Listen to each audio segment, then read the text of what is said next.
पुरुषोत्तमी व्रत कथा। कांपिल्य नगरी में सुमेधा नामक एक ब्राह्मण अपनी पत्नी के साथ निवास करता था। ब्राह्मण बहुत धर्मात्मा था और उसकी पत्नी पतिव्रता स्त्री थी। वह परिवार बहुत सेवा भावी था। दोनों स्वयं भूखे रह जाते, परंतु अतिथियों की सेवा हृदय से करते थे। धनाभाव के कारण एक दिन ब्राह्मण ने अपनी पत्नी से कहा, धनोपार्जन के लिए मुझे परदेश जाना चाहिए, क्योंकि इतने कम धन में परिवार चलाना अत्यंत कठिन काम है। ब्राह्मण की पत्नी ने कहा, मनुष्य जो कुछ पाता है वह अपने भाग्य से ही पाता है। हमें पूर्व जन्म के कर्मानुसार उसके फल स्वरूप ही यह गरीबी मिली है, अतः यहीं रहकर कर्म कीजिए, जो प्रभु की इच्छा होगी वही होगा। पत्नी की बात ब्राह्मण को जच गई और उसने परदेश जाने का विचार त्याग दिया। एक दिन संयोगवश कौंडिल्य ऋषि उधर से गुजर रहे थे, जो ब्राह्मण के घर पधारे। ऋषि कौंडिल्य को अपने घर पाकर दोनों अत्यंत प्रसन्न हुए। उन्होंने ऋषि की खूब आवभगत की।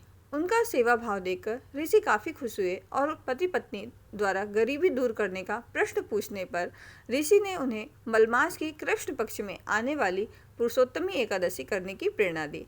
व्रती को एकादशी के दिन स्नान करके भगवान विष्णु के समक्ष बैठकर हाथ में जल लेकर एवं फूल लेकर संकल्प करना चाहिए। इसके पश्चात भगवान की पूजा करनी चाहिए। इसके बाद ब्राह्मण को भोजन करवाकर दान दक्षिणा देकर विदा करने के पश्चात व्रती को स्वयं भोजन करना चाहिए। उन्होंने कहा कि इस एकादशी का व्रत दोनों रखें। यह एकादशी धन वैभव देती है तथा पापों का नाश कर उत्तम गति भी प्रदान करने वाली होती है।